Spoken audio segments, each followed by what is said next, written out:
Welcome to episode 74 of Pinnacle FC, a podcast that's just a little bit less crazy and a little bit less unpredictable than an AFCON final.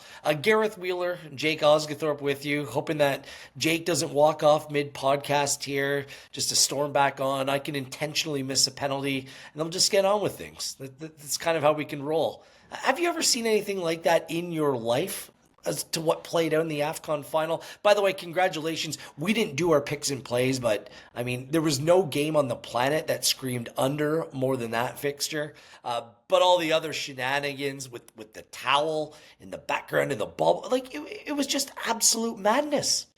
Vintage AFCON is what I would call it.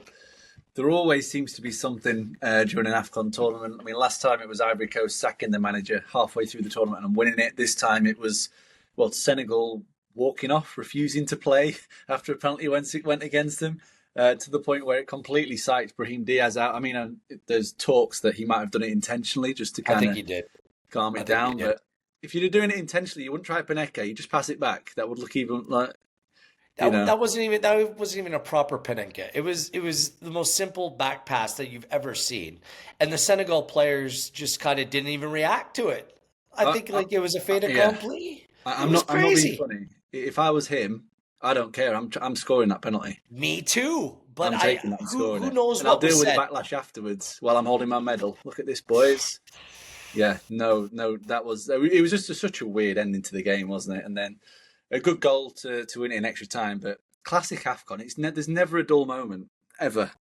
But yeah, this is why football, they need to open up the locker rooms post-match, get a microphone in front of Brahim Diaz, hear what he has to say. That's all I wanted to hear from. Not all, amongst everything else that went down. It was just nuts. So we'll try to provide a much more straightforward podcast here. It's a Champions League look ahead. We'll keep this really to the point. We're on the penultimate match day of the league phase of the Champions League. So it's match day 7th, and a little bit contrasting views between Jake and I on this. I really like the fixture list, and Jake maybe showing a little bit of restraint. We'll see how this plays out. The good news is that we've been doing really well on our Champions League picks and plays over the course of the season thus far, over 10 units of profit, and we look to keep it going. Anything else to mention other than getting United? A big win over the weekend over getting Sunderland. Come on, you Black Cats. Now, Jake won the head-to-head from last week. Sunderland got the better of Crystal Palace, even though Palace took the lead in that game. I just want to say we record this podcast Wednesday. After we went the head-to-head, and I sided with Crystal Palace, Mark Gahey was announced to be leaving, and then Oliver Glasner just launched a bomb at the club. I would have never gone head-to-head if that actually happened before we recorded the podcast. So you have to show me a little bit of grace here. It still goes down as a win on the head-to-head column, my friend. I'm sorry. A win is a win. Just like Brahim Diaz should have scored that penalty, I am taking it. It's ruthless, yeah. Well done. I've lost count, but when we do head-to-head, I end up edging that one. So the tide will turn at some point in your favour. It will do. You just need to asterisk every head-to-head if the manager doesn't lose his mind, if they don't sell this defender, then it's on. Follow Pinnacle across your social media platforms. On X, it's Pinnacle, and follow the subreddit page, Pinnacle Sportsbook, on there on Reddit. All the markets that we use are courtesy of Pinnacle. It's going to be really interesting to see how this Champions League league phase plays out. Obviously, the reward, you finish in the top 8, you get a bye. Teams 9 through 16 then go on to play ahead, or 24, I should say, go on to play a head-to-head, and the bottom 12 teams are out. I believe Villarreal, Kairat Almaty, I believe those are the only 2 sides who have been officially eliminated, no chance. So other than that, a lot to play for here over the next 2 match days. Okay, let's start match day 7. Where are you looking in terms of the Tuesday fixtures, Jake? Yeah, there was not a lot I liked across both days, to be honest. And Tuesday was my least favourite day of all. I only have one game, one pick that I like from the Tuesday slate, and it is Dortmund versus or Spurs versus Dortmund, where I just think we have to back goals because I think we're in a position now where Thomas Frank he's got to throw the kitchen sink a little bit to kind of even try and save his job because that performance at the weekend, the result against West Ham was horrific. And yeah, they're a bit vulnerable, and I think Dortmund will go to London, take the game to them because it's a great opportunity for them. I mean, both sides do come into the game just 1 point off the current top eight, and yeah, if Dortmund were to win this game, they would then probably more than likely move into that top eight before the last game of the league phase, which they will be playing at home. As for Spurs, if they want to have any chance, they're going to have to win this game as well, and they go play away. So, yeah, I think it's going to be quite a gung-ho game. I think both teams are going to go for it. Dortmund will go there, have a good go attacking-wise. I mean, they've scored a lot of goals in this competition already. Tottenham, I mean, it's up to Thomas Frank, really. He can try and engage and go high press and play more front foot. Or he can just do his usual, sit back, counter-attack. And either way, I think we're going to see quite a few goals in this game. So I'm going to take the over on the goal line, 2.75 at even money. So half a winner if there are 3 goals, full winner if there are 4 or more.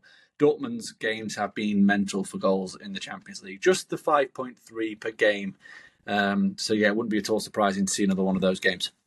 Was like that on the weekend, a 3-2 win over St. Pauli as well. Just to mention, to your point, Borussia Dortmund, 10 goals conceded in their 3 away Champions League matches thus far. And they've scored in all 14 away games this season as well, over the course of all comps, which is a good trend. They're actually unbeaten in 7 following that win on the weekend as well. We're just on Thomas Frank sack watch. It's just a matter of when, then if. At this point, like, you lose 2-1 to West Ham. Like, I mean, that is as grim as it gets at this point, and their 3rd straight defeat. Mickey van der Ven, by the way, is suspended for this game.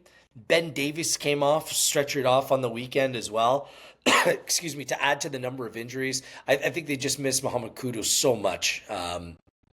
Just because they kind of don't have a player like him that can really threaten a back line. I'm fine with backing over the total. I'm fine backing Borussia Dortmund over the team total of their goals scored. It's set at 1.5 at plus 120. I'm fine with that. I'm fine with backing Borussia Dortmund on the handicap.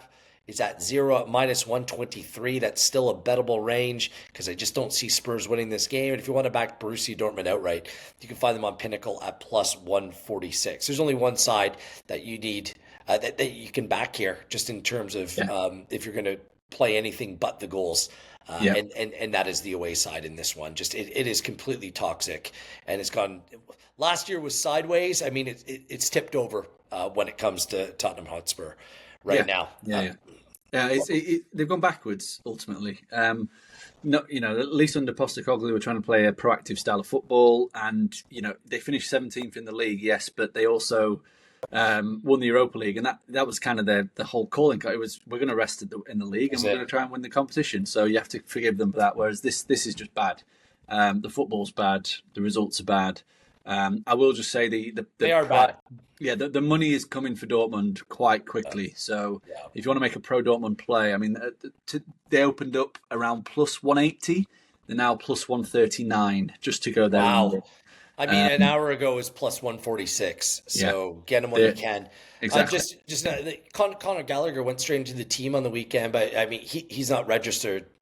He can be for the next stage of this competition. So, I mean, that's kind of an indictment of what they have in those positions as well. So they are lost at sea. And Dortmund or nothing. I do like a few games on Tuesday. Let's go to it. Let's go up to the Arctic Circle, Bodo Glimt and Man City. Bodo Glimt has had, this is their time off. They played a couple of friendlies in the build-up to this. Their last competitive fixture was against Dortmund in a 2-2 result back on December 10th. So they've really been preparing for this one match against Manchester City. Meanwhile, City have been mired in a really difficult stretch of games. They lose on the weekend 2-0. And they're dealing with an injury crisis right now that you just got to question what in who and how they're going to manage to get through this next period. I think they're a little bit fortunate. They play Wolves at home in their next game, and then it's a manageable Hey, that's home. not an easy game. That Well, is but not an easy game. I was going to say it's at home, and then their final game in the Champions League is also at home. So I'm just saying, I think that going away, playing on turf in the Arctic Circle, it's not an easy one. Savio Marmouche is coming back. I think he's traveling, but there's no way he's going to go from the outset. He's got enough, I think, as well. Yeah. Gonzalez, Vardial, Diaz, Nunez, Kovacic, all out through injury. Bernardo Silva is suspended for this game, and Semenyo is unavailable. He's unregistered. So this back line that City played against Manchester United on the weekend, like, it doesn't really sound like a City back line. Nathan Ake, who's been like really out of the picture all season long, hasn't played much at all. Alien, who comes back off loan. Kusanov and Rico Lewis. Is this it? Like, man, this is why they need like a Mark Gahey. Like on the bench on the weekend, Mukasa, McAdoo, Mafuni, and 2 goalkeepers. So this team is really thin. Home games, Bodo Glimt has done okay in the Champions League. Lost 3-2 to Juventus. Went down to 10 men against Monaco. Only lost 1-0 and drew Spurs 2-2. The line here is set at a goal and a half. I think that based upon what Man City is going through right now, you got to back Bodo Glimt. A goal and a half at minus 104. I think that's the only way to play. I understand they still have Holland and Foden and Doku and some good players. Rodri, by the way, doesn't look like Rodri since he's returned from injury as well. Doesn't control games the way that he has either. So on turf, why would you? I think plus goal and a half. You have to back the underdog in this one. Any thoughts there, Jake? No, I'm bang on line with you. That's definitely the way I would play this as well. I think that's too much of too big of a handicap given the defensive issues, given even just the midfield absentees. I mean, Nico has been playing really well. Bernardo obviously has been playing well. I don't think, like I said, Rodri's probably not going to play and test that knee on the AstroTurf. So it'll be O'Reilly in midfield, which potentially weakens at left back. So yeah, I definitely, and Bodo. I know they've not played properly, but they're well rested, which at this time of year could be quite positive. So, yes. And it's minus 2 or 3 degrees or whatever, so they've got that to deal with as well. I think it's a cracking bet. It's going to make my board this week, as will PSG as they're traveling to Sporting. Minus 129 is a really good range for me. The line is moving a little bit. Let's talk about Sporting at first. They've won all 3 home games, I believe, in the Champions League, but they haven't really played a great side. Karato Mati, Marseille, and Bruges. They've actually won 9 in a row and unbeaten in 12. That's the good news when it comes to Sporting. The problem is they're missing a number of players through injury and suspension. Pedro Gonçalves, Nuno Santos, Usman Diamande, Giovanni Quenda has gone to another key player. Unitas up top, and their captain Morten Humeland in the midfield is suspended for this one. I mean, that is tough to deal with when you're taking on a PSG side. Usman Dembele's back, scored a really good goal on the weekend, by the way. And Ligue 1 always does this. They're really kind to their teams that are playing in European competition. They played their last game on Friday. I think their wake-up call came in the cup when PSG lost to Paris. But they're getting back to full strength. I mean, they were depleted for quite a while now. So, yeah, I think that PSG, it's a good spot for them at a reasonable price to go on and win a game that I think they should. I'd back them on the handicap at minus 3/4 of a goal at minus 101 as well. But at minus 125, it might just be a little bit of a bigger play, but I'm backing PSG here.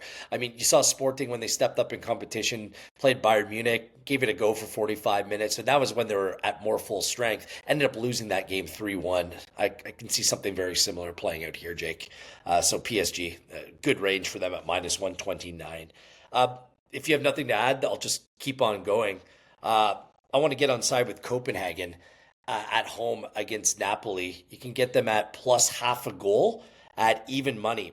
Napoli are undefeated at home, I believe through all competitions this season, but they are simply dreadful away. They've lost 5 consecutive away games in the Champions League, conceding at least two goals in each defeat. And they can't score goals either.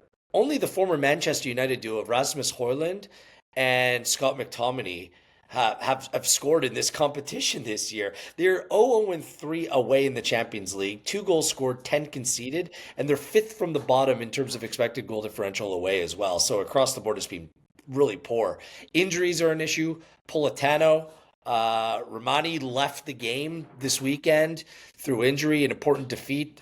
I believe it was 1-0 over Sassuolo, which broke a streak of 3 straight draws for Napoli. Joining De Bruyne, Anguissa, Gilmore. Neres is a doubt this weekend. Apparently Elmes is injured. There's some illness running through the team as well. That is all problematic for Napoli. Copenhagen has scored in their last 19 UEFA home games across multiple competitions. They're 1-1-1 in this competition at home. They're level on points with Napoli as well, and it's proven to be a very tough place to go. So I think that Napoli, I think it's about surviving this one, and a draw could very well be a likely result. I could see Conte trying to play like a low event game that kind of just plays to come away with a point, 8 points. You're still kind of in that mix to move on. And then you have a home match in your final Champions League game. Copenhagen, I mean, they're going to want to get at least a point. I think they played Barcelona in their final game. So Copenhagen at home against a really poor away side in Napoli that's dealing with injuries and issues. Back the home side in this one as well. And finally on Tuesday, Real Madrid, Monaco. I like my Real Madrid win to nil play on the weekend, which cashed against Levante. It's a big old number again to take on a Monaco side with a number of injuries and absences as well. Real Madrid win to nil at plus 168. It's not up on Pinnacle right now as well, but let's back Kylian Mbappe goals as well, playing his former side. He is 9 in the Champions League. He's been an absolute beast. I just look at this as being a must-win game for Real Madrid. They're on 12 points from 18th, 7th place in the table. They're going to want to kick on and ensure that they're in the top 8 and give Arbeloa a little bit more time to work with this group. Monaco, I mean, mixed results. They lost to Lorient on Friday, 3-1. They've lost 3 of their last 6 games overall. Mbappe scored on the weekend, as I mentioned. And when it comes to Monaco, Balogun, late injury withdrawal. I mean, he scored the match winner last time out in the Champions League. Diatta and Kamara, 2 important players returning back from AFCON. They're going to be unavailable from Senegal. Pogba's still injured. Hideki, Moisa, Minamino, Salisu. Defensively, they're battered and bruised right now. I'm not sure how much heavy lifting Eric Dyer can do, but I'm looking at Mbappe goals in this one and Real Madrid win to nil at plus 168. So that's my Tuesday, a 5-pack of games for the Tuesday fixtures in the Champions League. Anything to add on those, or do you want to kind of just cast your eyes towards the Wednesday games, Jake? No, I'm just going to. We've not really touched on what is supposed to be the marquee game, which is Inter Arsenal. But I mean, just from a very basic point of view, I could easily see this being a draw. It's a game where Inter really can't afford to lose, because they would really put them behind the 8 ball as they go and head to Dortmund next week in terms of finishing the top 8. And Arsenal don't need to win it, really. They're top of the table. They've got a 3-point cushion already. If they get a draw, they're going into their final home game knowing that a win will secure top spot. But again, top spot means nothing in the league phase. Arsenal could see this as an opportunity to rest and rotate and really almost let some players catch their breath, because they've got a big game against Manchester United at the weekend. So I'd be looking at unders. I think this could be one of those games that just kind of dies out after an hour. If it's still 0-0, it just kind of fades away. The line's moving all the time now. It was 2.5, was around minus 110. It's now 2.25 at plus 103. I would definitely be looking at taking that, especially just the way which Arsenal travel. I mean, not to mention the last 2 games have finished 0-0. They've been infuriating to watch. Like, this is very much a Mikel Arteta side. It's funny, isn't it? Did you see the clip that was posted of Declan Hell? Like, every time, what was he muttering that about Arsenal and their form, or was he muttering that about Michael Oliver? I'm not sure what it was. I think it's more towards just like every time. I'm finding Arsenal, like, away not conceding is the most popular, play when it comes to this team. but trying to figure them out just in terms of providing the goals when they're going to step on the gas and like put 3 or 4 past aside versus when they're just going to kind of sit back and play for the 0-0 or the 1-0. Like it's been a little bit infuriating to watch. Like if Arsenal don't win the league this year, I'm going to leave the Champions League alone. The Premier League is going to fall on the shoulders of one man, and it's the manager, who I simply just don't rate. But I think you're onto something here. I don't love betting the draw. You can find it on Pinnacle, by the way. Inter Arsenal to draw at plus 238. The total's at 2.25, Jake, and I think the over's being juiced a little bit more right now. The under you can get at plus 103.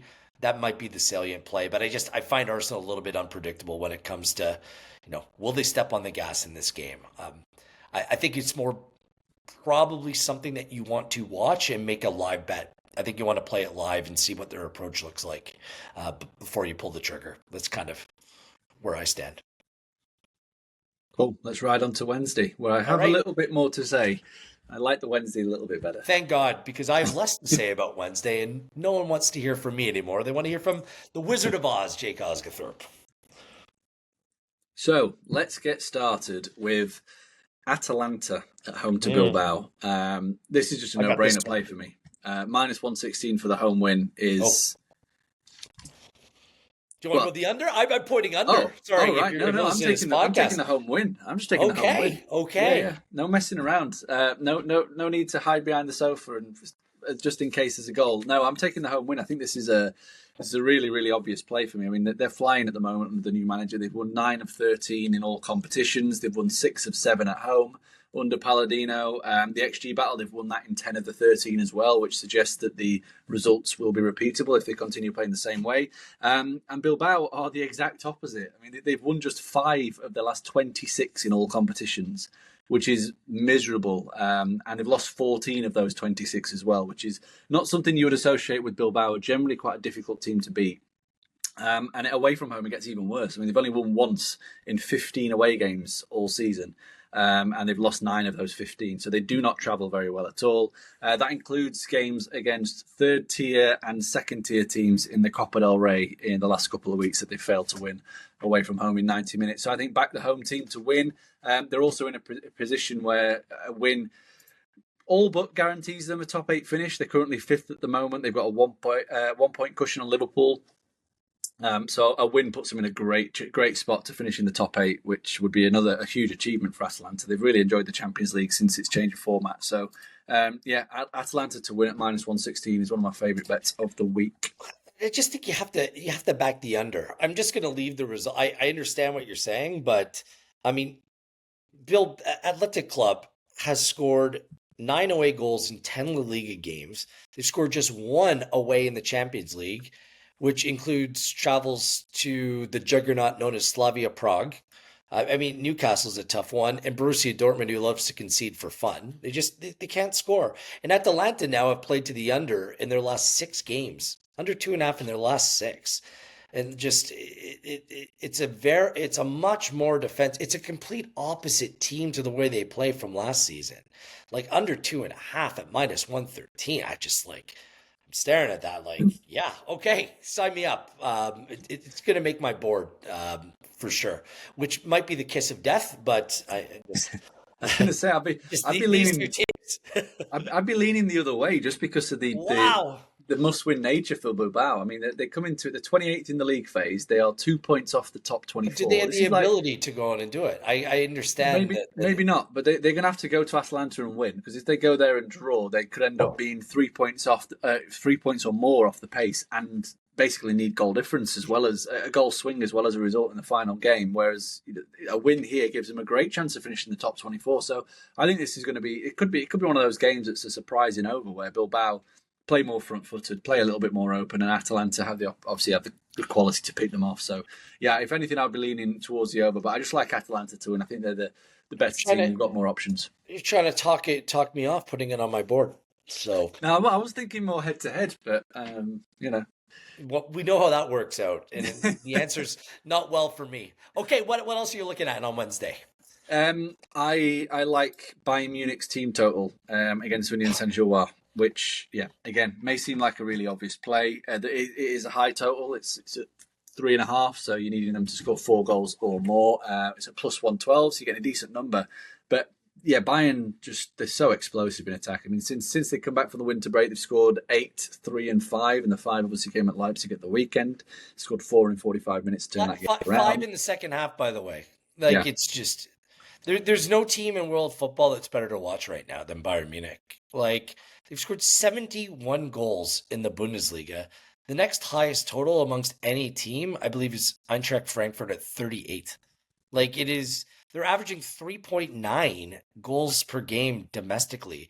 And in all competitions, I believe it's 20, is it now 22 out of 20? It's either 21 out of 27 overall or 22 out of 28. They've scored 3 goals or more. And guess who they just got back into their team, healthy, back on the field? Not only Alphonso Davies, their most attack-minded left back, but Jamal Musiala has just come back into the team as well. This is the definition of a wagon. The total for I was actually chatting with my producer because we cover every Bayern Munich game in studio, and it's table stakes that they score 3. And when they play like a poor team defensively, which Union Saint-Gilloise, I think fits the equation, the table stakes almost turns into 4. So the total for this game, by the way, is set at 4 at minus 105. You prefer the team total at 3.5 for Bayern Munich rather than the overall match total, Jake? Yeah, I'll happily take the extra risk for a slightly better price, just because. 4 goals for Bayern wins as our bet. If Bayern win 4-0, you only get a push on the total. So I'd much rather take the Bayern game. I mean, this is a bet that's won in 12 of 27 all competitions. So they've scored 4 or more in 12 of 27. They've scored 4 or more in 6 of 12 home games in all competitions.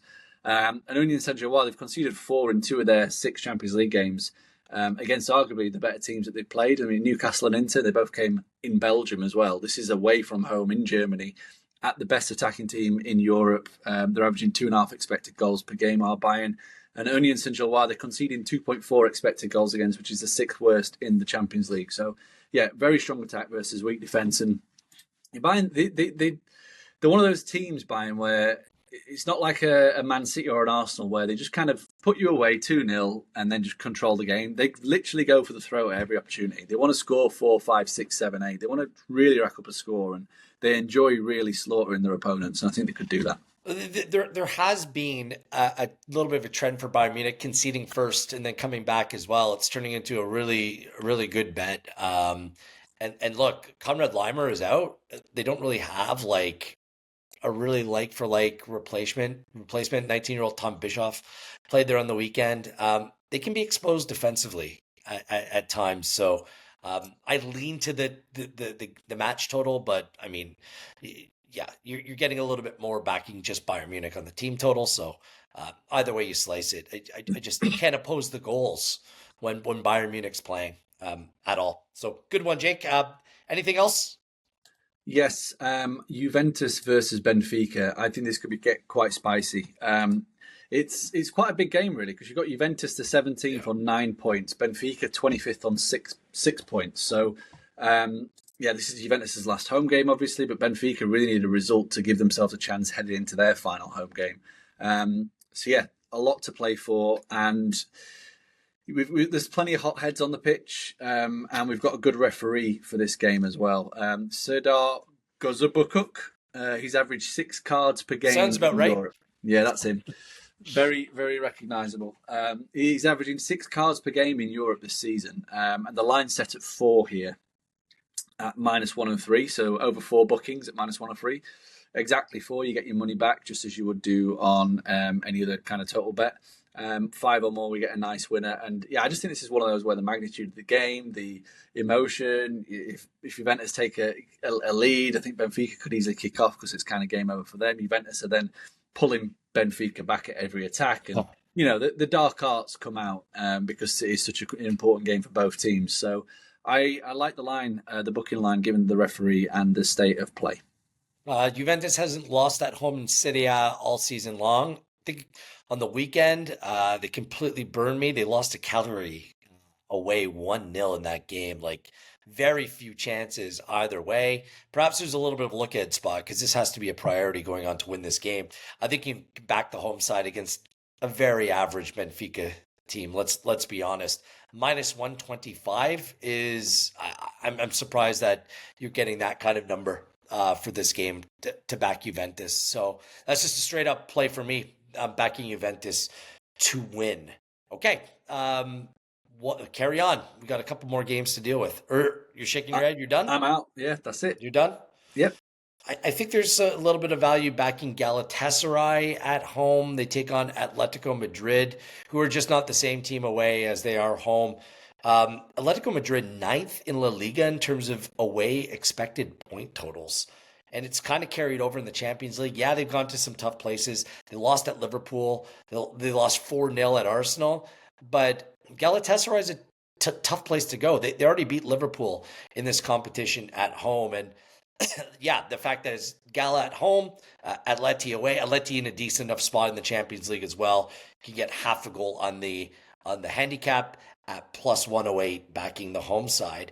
I also it's a lean, it's not an official play.